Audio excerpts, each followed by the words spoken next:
Welcome back to my Metal Gear Solid V Explained lecture series. Here in the 6th lecture, we're going to get into Africa, Mission 13. This is a doozy. We've got a lot to talk about before I could really even get into what we play in the game. We got to kind of stitch up the timeline, the continuity of what's going on after Ground Zeroes and what's going on after the fall of MSF and the betrayal of Big Boss and the whole mutiny and all that. So, it's tough. So there's everything that we've gone over so far we know happened in 75. So what probably followed after that was a period of trying to chase Big Boss down and sort of stop him before he can do something that they can't take back, which they may or may not have done.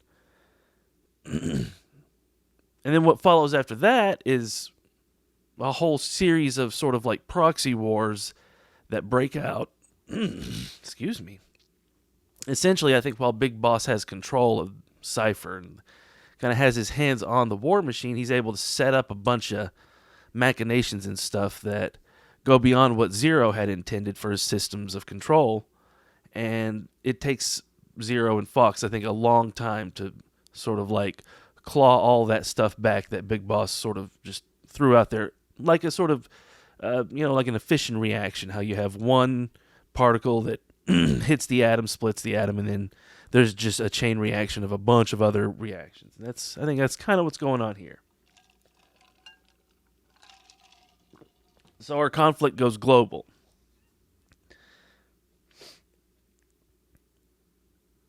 Now, where does this happen though, right? Is this still happening on the Barranquilla coast after MSF's base is destroyed? Does it come back and then do they kill the land base and stop the no. What happens is Big Boss has used this little area, I think, like I said, to sort of like prototype his whole program, and now he's going to take his program global. And so I think what happens next doesn't happen in the Barranquilla coast. I think what happens next happens in Rhodesia. Now, what was going on in Rhodesia in 75 and 76? It was a civil war. Now, without getting too bogged down in the history or taking too much of your time to explain the politics and everything, the Rhodesian Civil War, the Bush War, as it's called, is kind of a complicated subject, and it's a really interesting war too, if you want to study it. I believe that Cipher set up another offshore facility off the shore of Africa, near enough to Rhodesia that they could support the Rhodesian National Army in their whole effort to stay in power against we'll get to it. There's a couple of other sides that were sort of rising against them. The other sides were backed by the Chinese and the Soviets. So the Rhodesian national side, they weren't really backed by the Americans in this conflict, but they were backed by the Israelis. And so if you're an American, you know what that means. So just to go down this list, there's proxy wars going on all over the globe now. Excuse me. One faction is the Zero faction, and the other faction is the Big Boss faction. Now, you understand what that means, and it doesn't necessarily mean every Big Boss is always doing that. It's sort of like this is what that Big Boss set up in this system. So we know that the Zero side's already been represented by the U.S. and the Big Boss side by the Soviets, and again, the Zero side represented by the Hamid Freedom Fighters and the Big Boss side by the Soviets again. So you can see there's this paradigm, like the Cold War, going proxy and global. So in Rhodesia, there was the Rhodesian National Army, and then on the Big Boss side, it was the Zanla and the Zipra forces. Now, not to get too bogged down in history, but that conflict ended in 1980. Essentially, an election was held, and a guy named Robert Mugabe was elected, and Mugabe stayed in power there for quite some time. And I'm not going to get into him, but you can go look into the history. That was when the place stopped being called Rhodesia and became Zimbabwe. That's how it's known to most people today. So Frank was probably involved in that conflict, and Big Boss was probably sort of manipulating the side of the. I guess they would have been the rebel guerrillas in that war, which is kind of funny because these rebel guerrillas in this war are kind of similar. excuse me. To how the Hamid ended up in their fight, even though the Hamid were the local force, they really had, they didn't have power that was comparable to the Soviet army. And in this conflict, it's kind of funny because the Rhodesian National Army, even though they were kind of the status quo and they were largely white, they had less manpower, and in many ways they had a lot less resources than the combined force of their opponents. Yet they fared pretty well in the war. It's like I said, it's a very interesting case study. And so this all relates to Africa because we're about to learn about the MPLA and UNITA. Now, the MPLA is essentially our Zero faction, and UNITA and really Saner are kind of representative of the Big Boss faction, although here, Skullface is in control of them. So that should tell you that whatever stuff that Big Boss set about in the 70s, by the 80s is already, maybe the 90s, is already back in Fox's and Cipher's full control. So that kind of sets the stage for the arc of events that we're about to witness here in Africa. Now, so what we're doing is we're in the Angola-Zaire border region. Now, Zaire is also known in the past as the Congo. And in the Congo, that's where Kikongo, the language, comes from. And you'll know Kikongo is the language that was the language, the one that's deployed on Diamond Dog's base during the story that you have to figure out. So this is all relevant. These are not accidents. So yeah, that's probably enough background. Oh, also I wanted to say, before this move to Rhodesia, I think this is also when the hospital scenario happened. Now, I'll get more into the hospital stuff when I get to Mission 46, but I just want to speculate here that essentially, after the fall of Mother Base and the reveal of the betrayal of Big Boss and all this stuff happens, and then Paz jumps out, Chico jumps out with her, what I think really happened was they probably both caused enough of a ruckus when they blew up and transformed. They probably went crazy and started killing people. Snake and Zero and their chopper try to get away, and then they get shot down. And I'm pulling again ahead from Metallic Archaea missions details, which I'll get to that later again. But chopper goes down, and I think Snake is able to put Zero on his back and escape before they're caught, essentially. And then what they do is actually kind of similar to what happens with, kind of what we're told happens with Venom and Snake and Kaz. Or I should say Snake and Kaz, and then the guy who wakes up on the bed next to Snake and Kaz in the first scenes of the Truth mission. It's kind of a replay. Same scenario.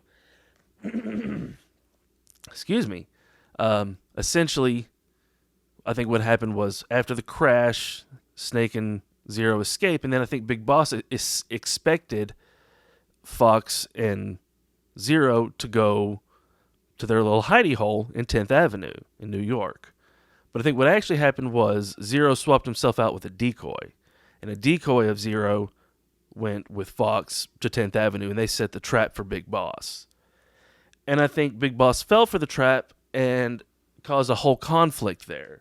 And I think the conflict spilled over into the public eye. Okay, so where am I pulling all this from, right? Excuse me. Allergies are bad today. Whew. I'm pulling all this from a few of the truth tapes, actually. They're some of the only truth tapes that are marked as white, which that should be like a big red flag to you when you get given a bunch of tapes at the end of your whole game's story and everything's been resolved. And then they give you a bunch of tapes called the truth tapes, and they're all marked in yellow except for like these few in the middle. You should probably pay really close attention to what's going on there in those white tapes, actually, because you've been programmed this whole game to just skip over white tapes, only read the yellow ones for progress, and then you get these truth tapes, and then you only listen to the yellow ones first, and you're like, huh, and that kind of sells you a certain version of the story. So by the time you listen to those white tapes for the first time, you're kind of primed to have a certain context for them. Ocelot tells us that Zero's been attacked, and it was in New York, and he staged a whole production.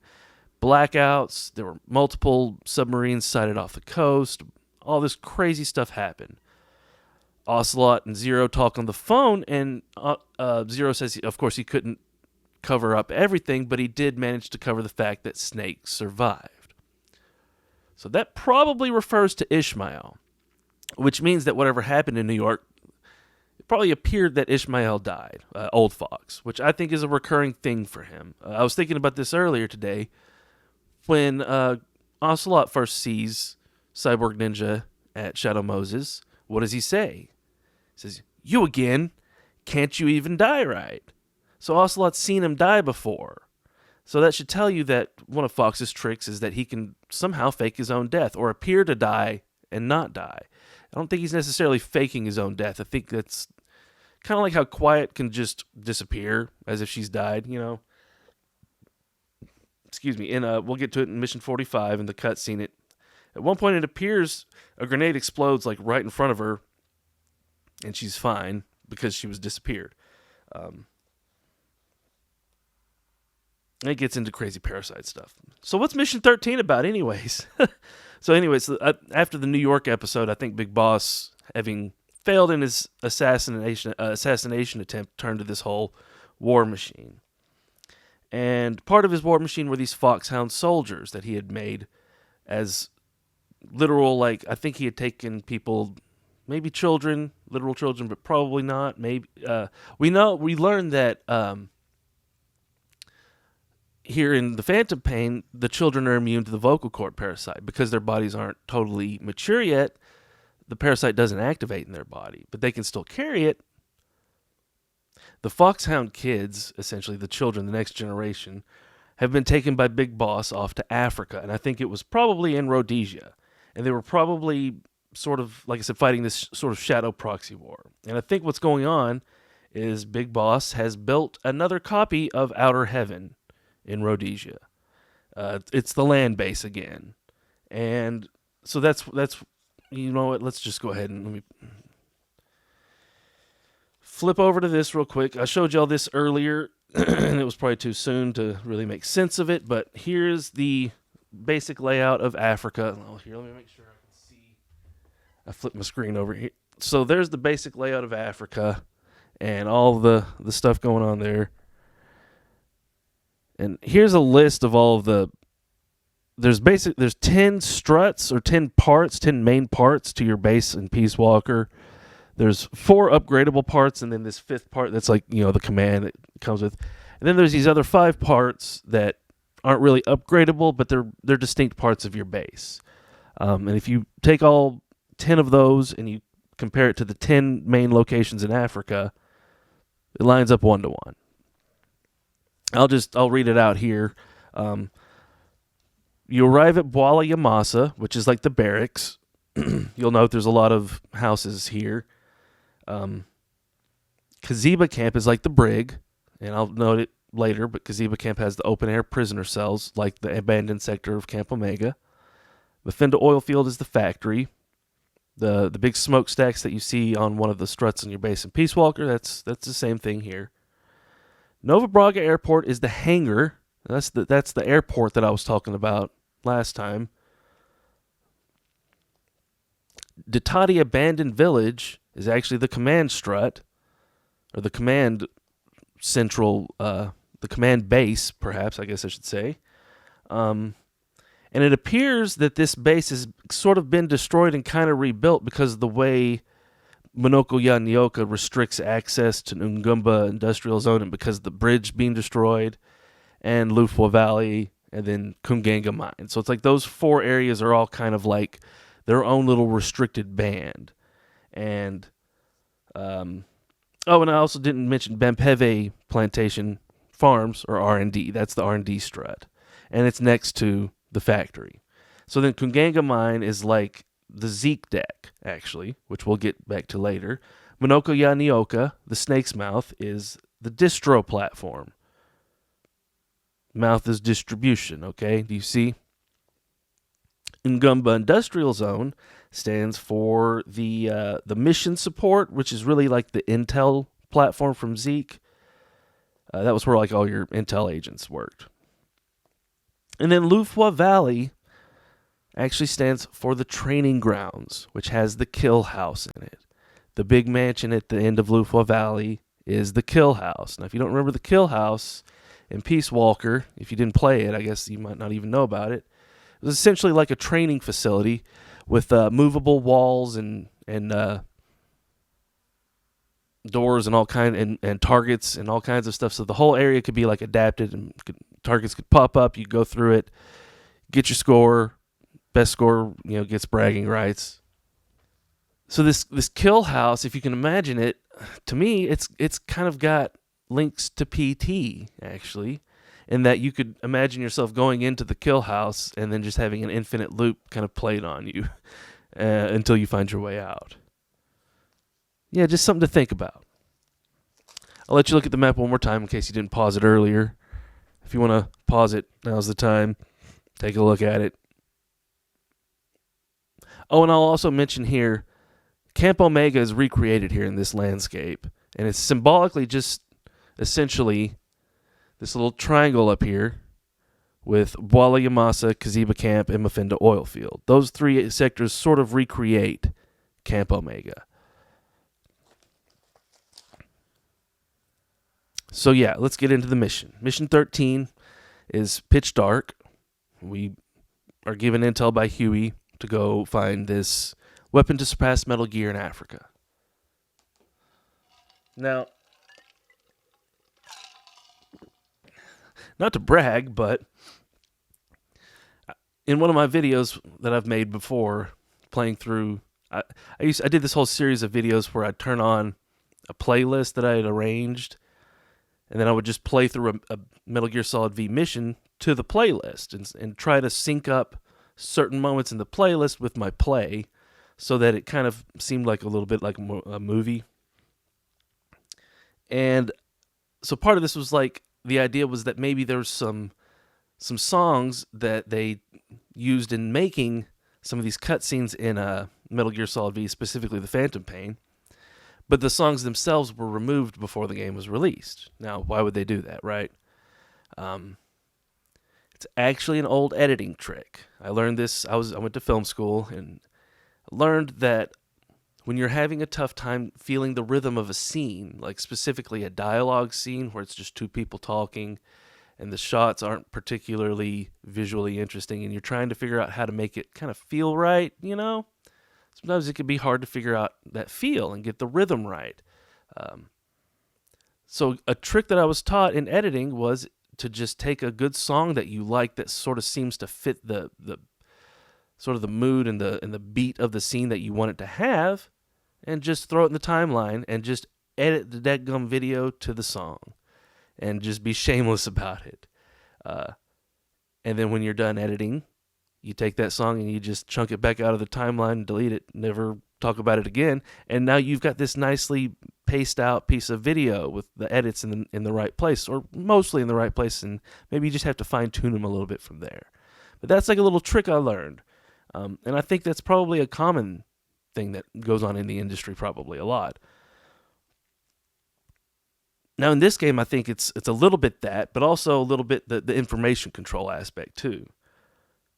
If you put the song Africa by Toto on when you start the pitch dark mission, like as it's coming up with the mission 13 and the roar of the dog and everything, if you hit play on Africa by Toto right then, I know this is some Wizard of Oz syncs up with Dark Side of the Moon bullshit, I know, right? But I think this is Hideo Kojima. He knows this stuff. That reference that I just said about Dark Side of the Moon and Wizard of Oz makes sense to y'all because we all know about the sync, right? And the idea of syncing stuff up. So it's maybe not that crazy. I don't know. Go try it out yourself, or just go check out my other channel. The link's in the description of this channel, I'm in the about page of this channel. I've got a Charles Weaver YouTube page and a Ross Weaver YouTube page, and the Charles Weaver page is for my more formal stuff, and the Ross Weaver page is for my more just fun throwaway kind of stuff. But that's where I did all those videos in that whole playlist with the Africa by Toto. Although I didn't use Toto's version of Africa, I used a cover. Covers are kind of a thing anyways. So I think that song Africa by Toto lines up here as another nod to like there's story elements that have been used in the planning and the making of this story, but then those things that were used don't really exist in what's left. They were kind of cut before the end, right? In the way that Chico was kind of used to make this whole story and then was cut. As you'll see, like Big Boss intended to use Chico as just a way to get his formula for these super soldiers, and then he didn't intend to actually do anything with Chico. He was going to abandon the kid, basically, I think, and probably just had his own plans for making, his own little drone super soldiers. And I don't think he was just going to do that to Chico. I think he was going to do that to and probably did do that to several children. But I don't know if he did it to all. If he made all of Foxhound, it's kind of funny. It's hard to say. He may have only made one or two of them, maybe two or three, really. Because there's indications, I'll get to it later, that Tretage Psycho Mantis was made in 1986, right before Venom wakes up, because of the Chernobyl connections. Yeah, and that doesn't have anything to do with Mission 13, does it? Anyways, so, Africa, recreated Camp Omega, we're back, right? It's the drop-off point south of Bwala Yamasa has you going through the jungle. You look over to the right, there's a waterfall, and then you have to climb up some cliffs. And when you're done climbing up the cliffs, you look down, and there's the whole camp there. You see, if you can zoom in, there's child soldiers being trained off in the main central area. But there's also a lot of houses, places where people could sleep, presumably like a barracks. You'll also remember in Peace Walker, the sick bay was, I believe it was attached to your barracks unit. So the sick bay is here. Excuse me. There's all of when you come into the town from the side that you dropped off on, there's all the houses where people sleep. And then up the hill, those other buildings, I think they're kind of medical buildings, probably.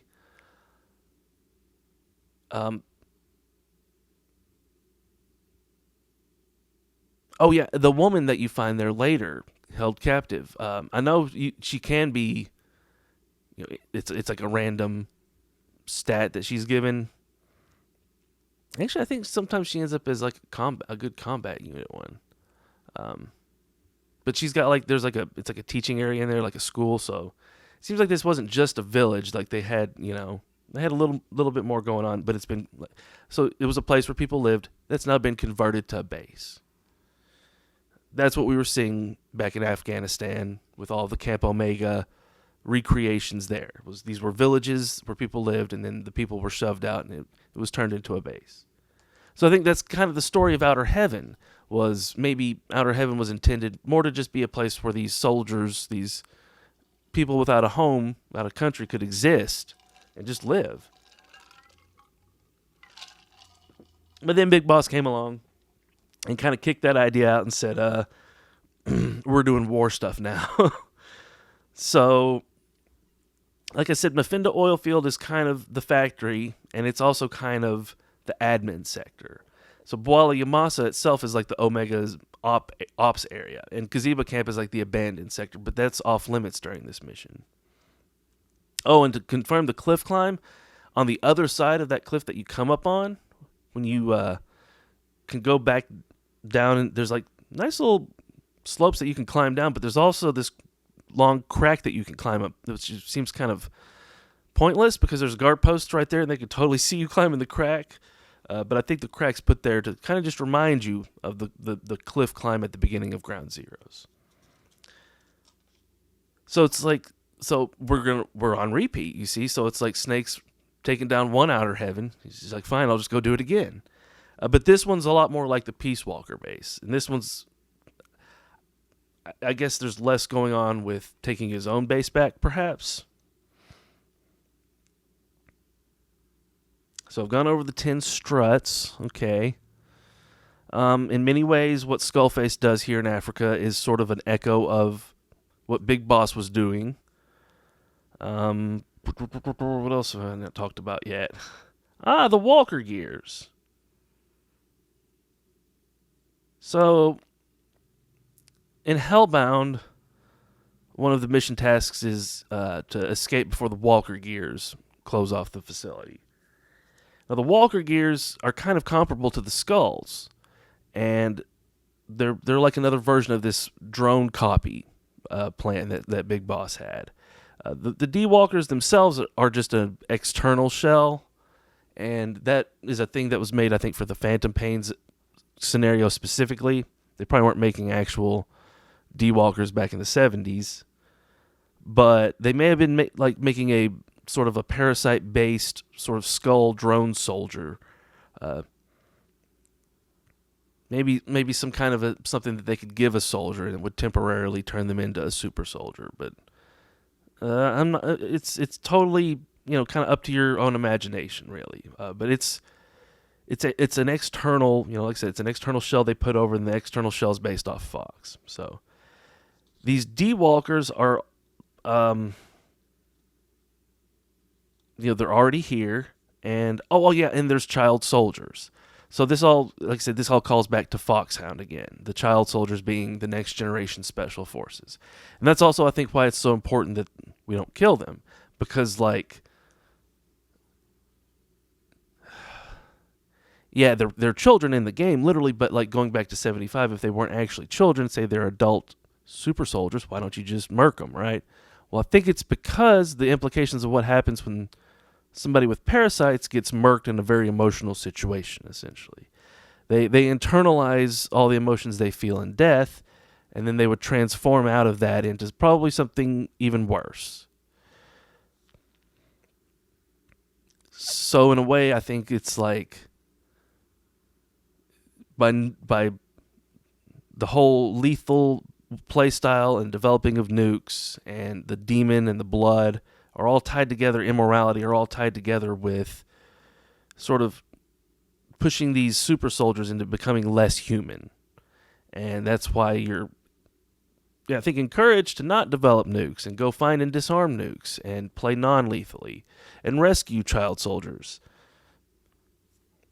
It's not just like this is a metagaming thing just to make the player feel like they have a choice in killing and not killing. It's I think there's a narrative thing going on too with the parasites and how they work. Yeah. So you go to Mfinda oil field, and there's an oily water separator tank there. So now, if this is a replay of the Camp Omega mission, and we're not going and getting Chico because the abandoned sector has been redacted, then we're really just going and get straight to where Paz is, right? Well, in many ways, the structure of Mfinda oil field is kind of a recreation of the structure of the admin sector specifically. And I've said this before and not really gotten a lot of traction on it, but I'll say it again because I still believe it. If you go into Ground Zeroes and you go to that concrete section where you can either go in, if the big main door, if it's open, you can either go left or you can go right into that smaller door that you have to unlock that's usually guarded. That smaller door to the right, you go through a small little corridor section, outdoors still. There's usually like one, maybe two guards in there. There's a building up to your right with some catwalks you can walk on, and then over to the left there's some boxes and some air conditioning units and electrical boxes that you can hide behind. And at the back, straight on from where you've walked in, is a camera in the corner, and then down to the left goes some stairs down to where Paz is being held. So that, go with me here, as you get into Camp Omega, right, to go to get Paz, you go right, left down some stairs, and then once you go down those stairs, you kind of go left and right, and then down some more stairs. Well, if you kind of mirror and invert that path in your mind, that's kind of the path you have to take to get to the pump control room. This pump control room kind of, I think, is a symbolic stand-in for the room where pause was held. In a way, pause is kind of likened to the oily water separation process. You go up these stairs from the concrete ground level of Mfinda oil field. You go up some stairs, and you're on this little platform, and there's the same kind of boxes and electrical units up there, but it's all kind of mirrored. And well, it's not totally mirrored. I think maybe it is. No, it's not totally mirrored. It's kind of mirrored. It's swapped around a little bit. You approach it from the other side, kind of, but you can go down and then come straight up of it, or up at it, kind of going towards the pump control room off to the right side of it, in kind of a similar path that you took to go to get to Pause's cell. It's like the stairs, or the first stairs that you came up. So instead of going downstairs, you're going upstairs. And then there's a second set of stairs that you have to go up around the corner, which is kind of like going down the second set of stairs once you've gotten down into the basement area. And then the turning left and turning left again is kind of similar to how you turn left to go downstairs, and then you kind of have to turn left again to get over to where Pause's cell is. I know it's not one-to-one, but in my mind, it seems to line up. I know I may sound crazy to y'all. If it does, just ignore this past 3 minutes video or something like that. But I had to mention it because it really feels like, I swear I was in the middle of Mfinda Oilfield playing one time, and I was just like, oh, this is the same. This is inspired by that area. It's the pause cell. So the pump control room is the pause cell. So the pump itself and the oily water separation sequence or system is all kind of equivalent to Pause's body and what it does. So I said that the parasites have this transformative power. They can take the memetics that's in a person's mind when they die and use that to remake them in a way that gives them like superpowers, essentially. And that transformative power relates to kind of turning oily water into water, which is what's going on with an oily water separator. That's why this is here at all. But really what they're doing is it's a cover for all of his parasite research, essentially. So the dead bodies from the vocal cord parasite research are being dumped here in the water, and they're being used to essentially make oil. Because we know that these parasites have transformative powers. So this is probably where the oil's coming from, actually. We're told that this is like an oil cleanup from an oil spill, but it may be kind of that's reversed, actually, and that what's happening is these bodies and the parasites down in the water here are making oil. And the reason I say that is because that's what Big Boss was doing in 77 or 70, it would have been 75. 75 to 76 probably in Rhodesia. Or maybe even 76 to 79. I don't know how long this little time jump for the AO change was back then, but I think essentially, like I said, Big Boss was developing Parasite. He was developing Archaea. He was developing the Parasite to give to super soldiers, or to give to soldiers, and it's the whole Skullface intends to create nuclear weapons that he retains control of, scheme that we're told later. The nuclear weapons here are his new super soldiers, the bipedal weapons. And that's why the yellow cake and the enrichment process and all of this comes up later. Now, this transformative power in the bodies and the oil relates to the plot of another game in the Metal Gear series, Metal Gear 2, is Oilix. So what's going on here at Mfinda Oilfield is probably a connection to the future, actually, which I'm going to get to later. Not the stuff happening in 75, and not even really the stuff happening here for Venom, but I think the stuff that's going to happen later for Solidus. Yeah, I'll get to Solidus Snake. We're going to talk about Solidus Snake eventually. Get ready. But so Oilix is kind of related, I think, to this facility and the transformative power. Well, if you take the IX from Oilix and you turn that IX as if it's a Roman numeral into the number 9, the number 9 is a symbol in numerology for the divine feminine. Feminine has the word 9 in it. 9, feminine. So, and if you don't know this, I'm not going to go into it now. Just go look it up yourself. Trust me, it's true. You could think of Oilex as oil 9, and it's probably a parasite made oil, like a sort of a synthetic oil, but it's probably a lot better than synthetic oil or even any other oil. It's parasite made. So yeah.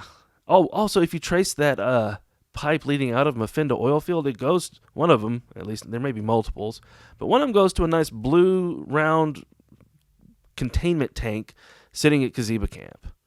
So that's, like I said, that's probably an Oilex tank, and they're probably harvesting oil from parasite bodies that they dump there in Mfinda oil field, and that oil is being separated and pumped out into the pipes, into that blue container, and then trucks are probably coming there and picking it up. That's probably what's going on with the whole setup for Zanzibar land, which we'll get to eventually. But yeah, this is. I think that's it for Mission 13. I know that was kind of a lot. I know my head is a little bit light. It feels like that was a lot. I guess just as a final word, I'll say that the mission next is Lingua Franca. And if you're playing this game for the first time and Lingua Franca seems like it just doesn't make sense to you and it's just totally out of place, well, tune in next time and I'm going to make sense out of Lingua Franca. If you thought I had a lot to say about Mission 13, I don't have as many notes about it, but there's really a lot to say about Lingua Franca. Because actually, even though my notes are sparse on it here, there's layers. That whole thing about Camp Omega being symbolic of one area, but also standing in via that symbol for other areas, it's going to start to come out here too. So that's, Mission 13, Pitch Dark. That's Lecture 6. Peace out.